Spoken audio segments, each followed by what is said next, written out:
All right. All right, everybody, welcome back to part two of our Tide Takes episode four, I believe, on 10/15/24 Tennessee Hate Week. Let's get into that a little bit, Casey. Let's talk about what the Tennessee game looks like and your thoughts on that game, how we're gonna attack them, how they're gonna attack us. So based off of what I've seen, and I ain't even really watched much of Tennessee this year. I mean, I watched them a little bit during the Oklahoma game.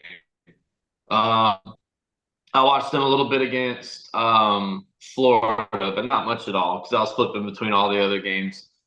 One thing I saw against Oklahoma is they seem to run a lot of RPO slants, RPO screens, kind of what Tua and the guys were doing, and hitting those guys on slant after slant, game after game. I feel like they do a lot of those. Um, their defense, their defense kind of looks like our scheme, a 3-3-5. They have three guys up, and they'll roll a linebacker down and in between blitzing and disguising. I haven't really watched Tennessee much to really get in there and talk about their scheme and who they are and what they do as far as that goes. But I think Tennessee is just like almost like Alabama to an extent, whereas they've had great moments and they've had poor moments. Their quarterbacks have had great moments and their quarterbacks have had poor moments. And I really think that both teams' offenses thrive off of the exact same thing, which is really great quarterback play. If it's not great, the offense is mediocre. And it's difficult. It's really difficult against a good defense that you can't just have good quarterback play. You have to have great quarterback play. Their defensive front is active, aggressive. They get after the quarterback pretty well. How Tennessee will do early in the game, fly around, send six, force you to stop the run or stop running the ball and start to air it out. Where they've gotten some good guys on the back end lately. I don't know. I think it's just going to be an interesting matchup. I feel like the teams are similar. If that makes sense. I feel like the teams are similar.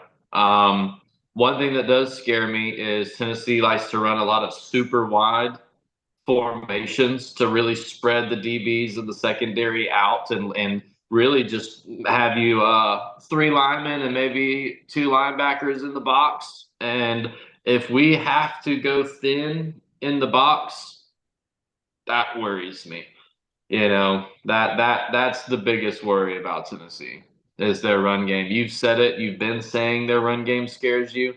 And then the more you think about it, the way they spread the field, you're gonna have to pick one or the other. Do you want to shut that's what I feel like we're gonna have to do. And if I'm being honest with you, I would much rather shut down the run game and force them to pass it and make that young kid beat us the entire game in the air. That's what I'd rather do because, you know, that's pretty much all I got. I can rant about that topic all day. But I want to hear what you got to think about it. Yes, I like you said, I've said the run game has me worried. I mean, I'm looking at, their running back Dylan Sampson right now. He's 118 for 700 yards, 15 tutties for 5.9 yards for 6 yards a carry. And if we go light box, because that's Heupel's offense. He's going to send those receivers all the way to the sideline, basically on either side to try and lighten the box up. Yeah. So I think we're going to have to man up and stop the run, especially on first down. Otherwise, it's going to be a long game, especially up there. Like, it's not a home game. This is going to be DeBoer's first true road game SEC taste. And he traditionally gets his team up for big games. So it'll be interesting to see if he's got us, prepared like we were for Georgia, which that was coming off a bye week. So he doesn't have as much time.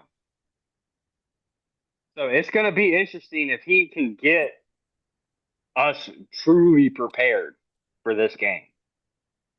If he himself is going to be prepared for this game.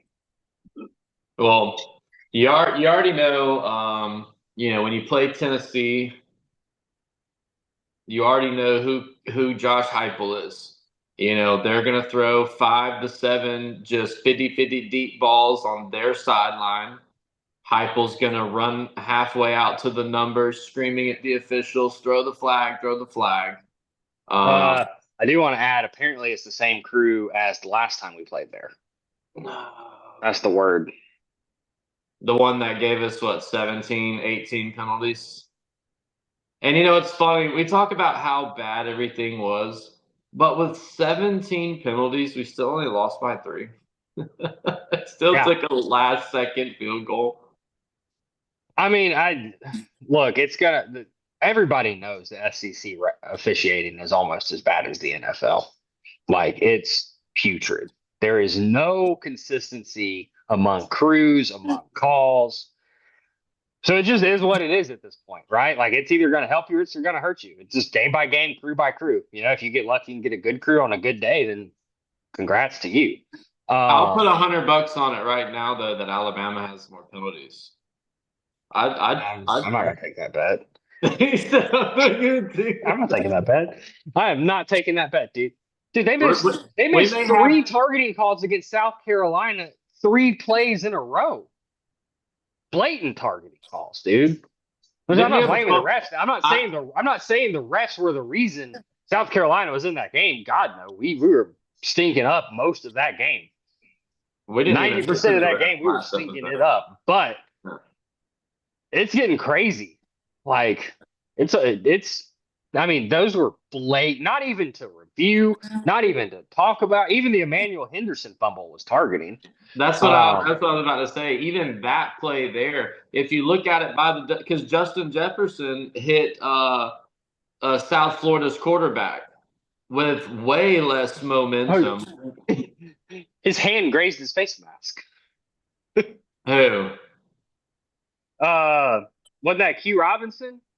Like, they got that call. Roughing the passer because his hand grazed his face mask. Talking about the sack? Yeah. Well, it was an incomplete pass on like a 3rd down. But it's not, the refs are not the reason you win or lose games at all. I'll tell you this. If they don't throw the flag on McKinstry's interception in the end zone against Tennessee, we don't lose that game. He picked them off in the end zone. There's a lot of other mistakes defensively, blah, blah, blah. But in that scenario, we win the game. But whatever. Yeah, but I mean, if we were in a better position, then that wouldn't have been the case. If we would have played better. I mean, but it is what it is, right? You're still going to have to go out there and win the game. You can't let external factors affect it. We'll have 3 defensive pass interferences, though, I'm telling you. Probably. And it's going to be up to Milroe to score points. And if he's going to have to learn how to fight through pressure and be a true quarterback. Otherwise, it's going to be the same tale as last year. Yeah, we may make it to the SEC championship game, but we're going to go up against the defensive. We're going to go up against a team that's going to send pressure like that, and Milroe's going to have a bad game. But their offense is a lot better than Michigan's last year. Hey, Jalen Milroe beat We'll lose at home like we did to Texas. Jalen Milroe beat the unanimous, guaranteed 1-of-1 quarterback in Carson Beck, 1st overall, 1st round. He beat him back-to-back years. The greatest quarterback. I can get. Yeah, but Georgia doesn't have an explosive offense. We've already talked about Georgia. Yeah, we've already talked about that. But that's what scares me moving forward. Yeah. Right? If Milroe does Milroe things, and not the Georgia type things where he's running all over the place, throwing dots, but the safety in the end zone, throwing to the wrong guy because he thought he was open, but then gets undercut.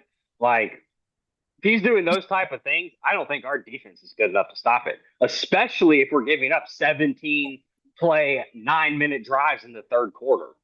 Yeah, we're not good And enough for that's that. what scares me about Tennessee, right? Like if they're going to run the ball for 6 yards a pop, we're going to lose that game, dude.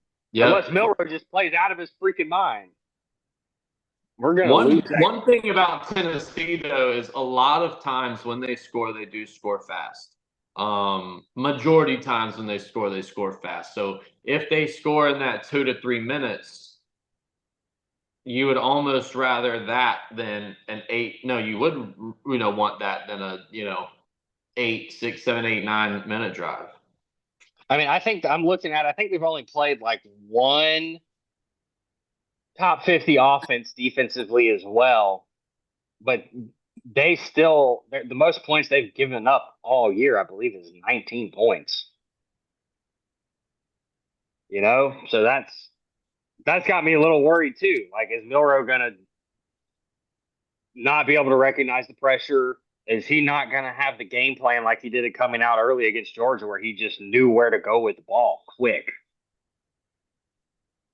Is DeBoer gonna have them prepped for that? It's going to be interesting, dude. It's going to be a hell of a game. Going to be such a hostile environment. I doubt that he's going to allow him to make checks at the line of scrimmage just because I don't think crowd noise. I don't think he can. I don't think he's really allowed to, but he's definitely not going to be allowed to. So it's really just going to be up to the coaching and coordinators to put a game plan together, and if they call the right plays. I mean, and it's not necessarily that they call the wrong plays, that the defensive coordinator may have just happened to call the best play to combat what they call. So it just matters of there's that little chess match of, are they going to call plays at the moment where their defensive coordinator and coaching staff are least expecting it? And all I've seen so far is in every single game, we have had somebody open, wide open, almost like a bust or something. We have had big time plays on the 50-50 ball, which is what Penix in Washington was really good at. So I think he's getting a lot better at those. Is our run game gonna affect Tennessee's defense, or are they just gonna be able to sit back and pass coverage and make Milrow pick us apart? I mean. Well, I think the issue, I think that's, and I know DeVore talked about it this week, where he wants to get our running backs more carries, but it's idiotic to just run the ball against an 7, 8 guys in the box when they're sending run blitzes, especially on like first down. Just throw a little slant, throw a little hinge, get some yards. There's no point in wasting it down to run the ball just to run the ball. No. It's simple. If the box is stacked, throw it. If the box is not, have a run play check. Check to a run play or something.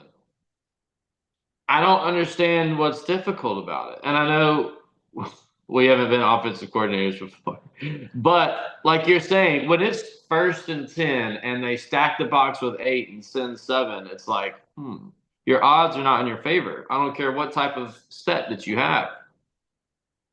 Don't care. Just where's the slant behind that on first down, right? What I haven't really studied our offensive coordinators calling in the past, but why did we ever get? Maybe Milrow just can't do it, but why did we ever stop running why did we ever get rid of the RPO? Like, that's what Tua and Mac and even Bryce were just disgusting at. Disgusting. Especially when there's 8 guys in the box. You hit Ryan Williams on a 5-step slant, and all he has to do is beat the safety. I'd take that. Because we watched Judy, Smith, Ruggs catch a slant, make one cut upfield or to the sideline and beat that safety coming down. He's gone. Gone. Ain't got a chance to stop him. No. Like, where is that? Instead, we run a wasteful screen and lose 4 yards, or we run a dive play right into the blitz on first down. Like, why waste the play? Like, it almost gives me Mike Bobo vibes. yeah, it's like just banging your head against it. Like, why would you? Why not put yourself in an advantageous situation? You know, if they're putting 8 guys in the box and you really want to run the ball, bring 2 tight ends on the field. Man up and go run the freaking ball. But you're out in a spread offense and you're trying to run the ball with 8 guys in the box. What's the purpose of that? Is it just to get running backs carry? Well, I also think that mindset is just not realistic. You can't get the running backs more carries when you have your quarterback with 8 to 10 designed runs of his own. So I think you sitting there saying, not you, Jonathan, like, coaching staff, we got to get the running backs more carries. Well, then stop giving the quarterbacks so many carries. You got to do one or the other. You can't run the running backs more and the quarterbacks, and then you only have like 15 passing plays throughout the game. You got to have a balance on passes and runs, and if you're going to use the quarterback, that just means the running backs are going to get less carries and touches, and that's just is what it is. Yeah, like if we're staying in spread, then we need to use the passing game to open up the running game. Yeah. And I'm sorry, but if they keep selling out to stop the run all game, how many keep passing it? Score 70 throwing the ball. Sorry, running backs, that wasn't the game plan this week. They didn't sit soft. And that's what it looked like to me the game plan was going to be against Vanderbilt. We just dug ourselves a hole, and we had to score. Yeah. And then the defense couldn't stop them and get the ball back. No. So we were scoring. Now, which kind of makes you believe, like, is that statement, more about, roster retention at the end of the season? Is it an actual real statement? Because the board itself, we got to get the running backs more carries. I think that's just more for media than it is for than it is for anything else. Like, the board says he wants to focus on the running backs. Well, if the passing game's open and if Milrow is able to get, I don't know how many yards, 5, 6, 10 yards a click every time he goes for it, no offense to the running back position, but why do you need to give them more touches? Well, that's what it seems like we do, right? On like first down, when they're showing that when they load the box up and they show they're bringing pressure, we seem to, do the fake to the running back, pull 2 guards, and then run Milrow on like a sweep, like a cross buck type sweep play on the outside to run away from the pressure. Yeah. And then, sometimes, and a lot of times, Milrow will get tackled in the backfield on that play. Mm-hmm. Because we talked about this is because our offensive line, they're too big to do that. They're not out in space offensive linemen. They're not an option style guards and tackles, 270, 265, at most 285, where they can run a little bit and get out in space and kind of block. Our guys are 335, 340. Now, they're fast enough if the play is the slow developing enough play. But hell, how many times have you watched our guards pull and then Milrow outrun them past the tackle and get upfield? They're getting upfield past the line of scrimmage before they're getting to like the tackle. So,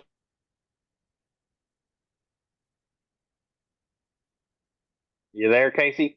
Huh? Oh, yeah, we lost you there for a second. Oh, I don't know what you heard, but it's just more of like Milrow's beating the guard pulling. You might as well just, you have the play fake of the running back go play side, and then Milrow just follow the running back. You know what I mean? Like instead of doing a cross buck with it, or something, like just let him play fake to the left and then just follow the running back left. Like, I don't. That way, someone can be ahead of him if you're Or going to just pull just from. throw the ball in some of those situations, man. Like, But and it gives you an advantage. It gives you an advantage when you can use your quarterback in that way. yeah, But there's a lot of times where if we just run that play with the running back, right, and hold the backside, the running back's going to get it'll give the guards time to get upfield where the running back can follow them. yeah. And I haven't seen us do a lot of that. And also, especially when they're bringing pressure early on early downs, where's the swing pass to the running back? I would way rather see a swing pass to the running back versus a screen to the tight end. Like it's one thing when you have like a Bowers type tight end, but we don't. Our tight ends aren't horrible, but they're not that guy. Or if we still had Amari Niblack, you know, Yeah, so it's just a really athletic tight end, pseudo yeah. wide receiver type tight end. What We about got a blocking Caleb? What tight about a ends. Caleb? What about a Caleb Odin? Line him up on the line of scrimmage and put his hand down and go screen pass it. Yeah, It's just that an would option. right. But like you can swing pass it to the running back. You're going to bring a bunch of pressure up A and B gap. Jalen Milrow can sit there and doop, right over to the running back. And you see teams utilize that running back swing route when there's pressure built in. So it's almost And we already do the wheel route. It's just a little variation off of that. well, he swings more behind the quarterback, and then you hit him almost even with the quarterback as opposed to upfield. Mm-hmm. But at that point, the receiver can go out and get the Block on the safety, or he gets the block on. He either gets the block on the safety, and the running back makes the corner miss, or he blocks the corner, and he's got to go make the safety or a linebacker or whatever miss. But if that pass is completed, it's an almost guaranteed 3-yard play. Almost guaranteed. which puts us ahead on first down. Which that's what our offense has struggled with, and what our defense has struggled with. Win Winning first first down. down. Mm-hmm. It is hard to play, and that's a lot of the NFL teams will tell you. It is hard to win games when you're playing behind the ball all game. Yeah. You still can win games, but you're not going to win all of your games doing that. You're going to run into somebody. What's also frustrating is the third and fourth down losses, like third and long, fourth and long defensive losses. Those are just demoralizing as a team, as a fan base, players, coaching staff. I mean, if a team is consistently hitting third and 8 pluses or fourth down and 6, 7 pluses, it's like what the Well, frick? to me, it goes back to us not bringing pressure, right? We're not speeding up that clock of, I got to get this ball out of here if we want to get this first down, right? Instead, that we bring 3, and then the quarterback's just sitting there all day, just waiting for somebody to come open because he doesn't have to worry about getting hit.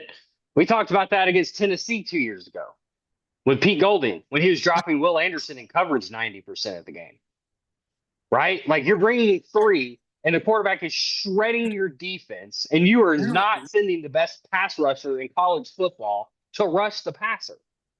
It's like overthinking it to a fault, It's like almost like LSU with Harold Perkins. Why are y'all like forcing him to be a strictly like an off-ball linebacker? That guy rushes the passer just as good as anyone in the game, just as good. yeah, just get pressure, get inside. We saw what happened in the first half with Carson Beck, one of the top quarterbacks in this class, this draft class. Right? We had pressure on him the entire first quarter, and he was overthrowing balls, throwing interceptions, throwing a safety. Yeah, We stopped pressuring him. He got comfortable, and he was lighting us up. even when we gave pressure early in the second quarter, he threw a pick. I think it was early in the second quarter, or maybe it was still the first quarter, whatever. He threw the interception to Jahad Campbell. We had sent pressure. We actually only sent 3 that play and dropped 8 back. And you see, like you're talking about, when you get a clock sped up when the crowd noise is going wild and you force that quarterback to think quickly and just get rid of it quickly, they make mistakes. Now, It speeds up your clock. mm-hmm. Dude, I did that. That was a lot of my problem in high school when I played quarterback. Was we didn't have a great offensive line.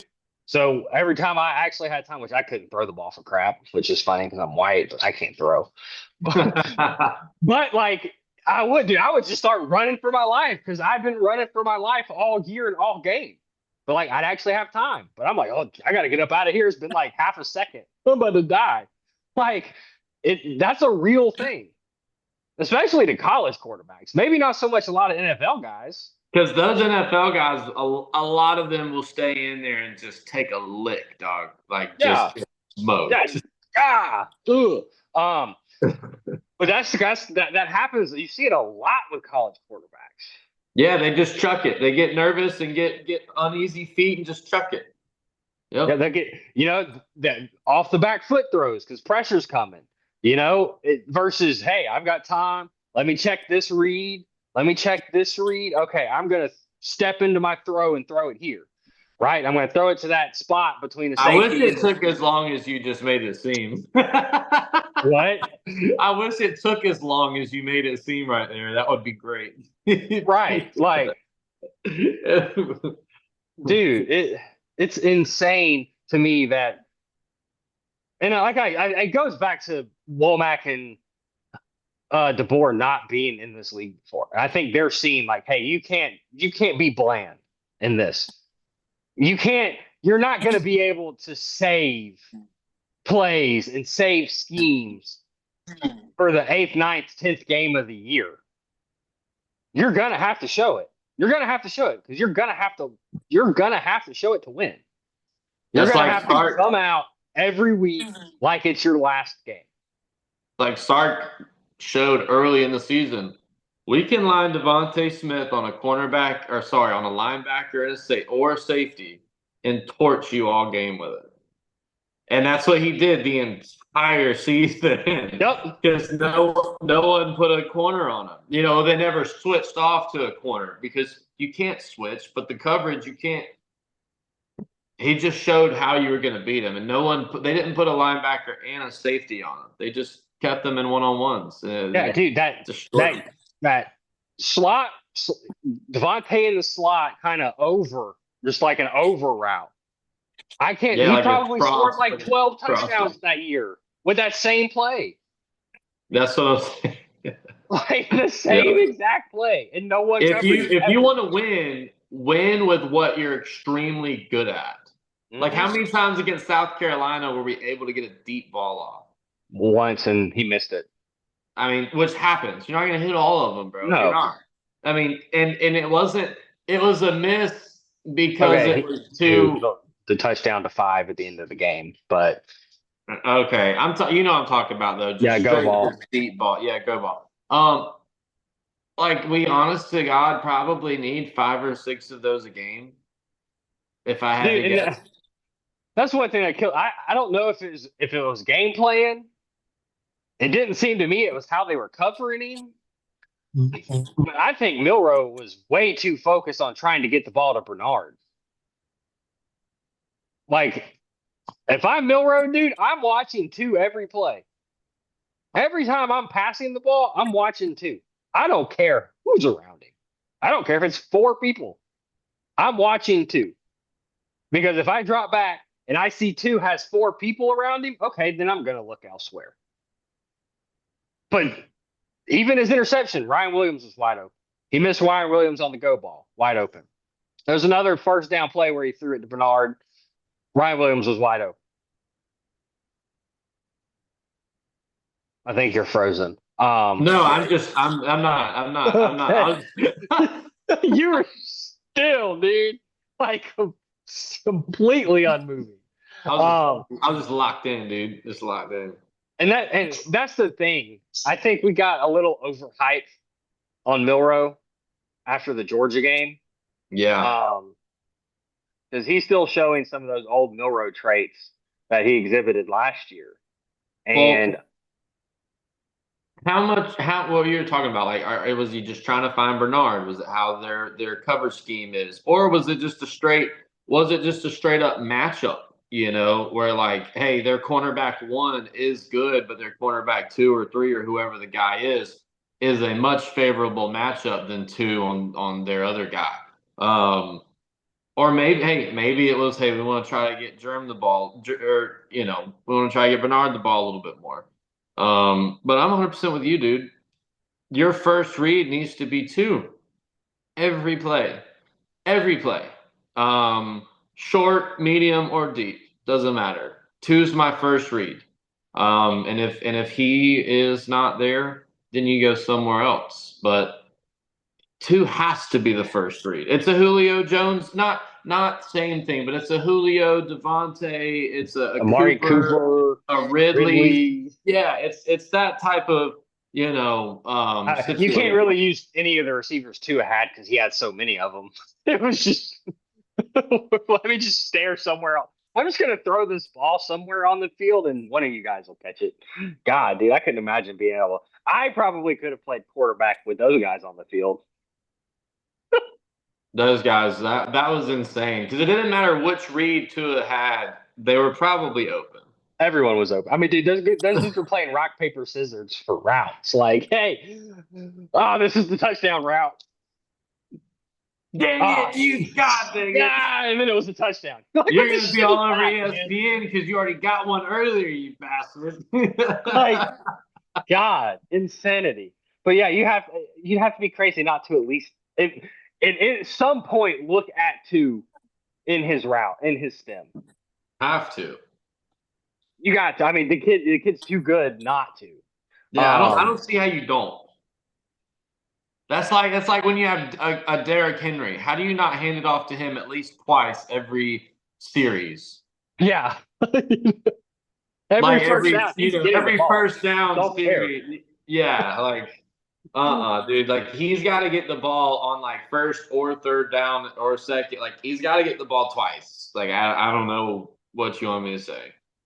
I mean, I think it's going to be a really close game. I do. It's you know I from what forgot I we were still talking about that.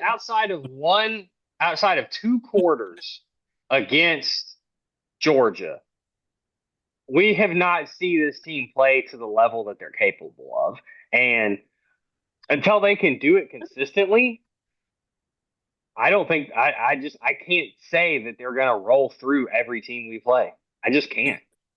We struggled against South Florida. We struggled against Vandy. We struggled against South Carolina. We struggled in the second half against Georgia. That's a lot of film time of us struggling, and very Yeah, little film time of us doing really, really well. And don't give me Wisconsin because they didn't have their starting quarterback. They had open guys all over that field that they just yeah, missed.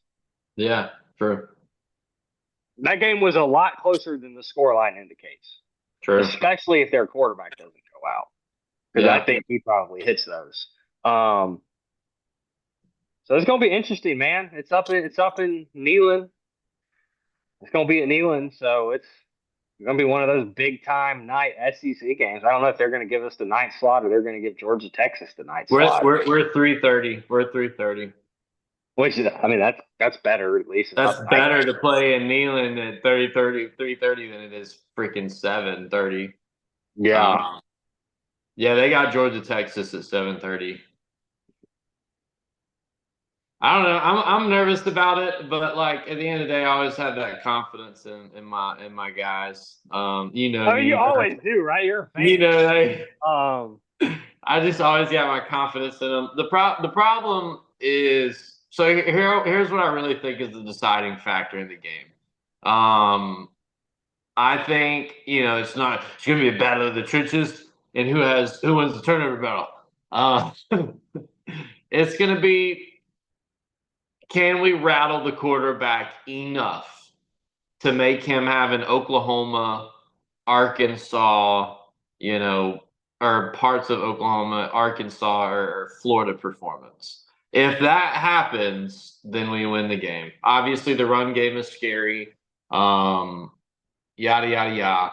But if we can rattle that quarterback enough, then we can win the game.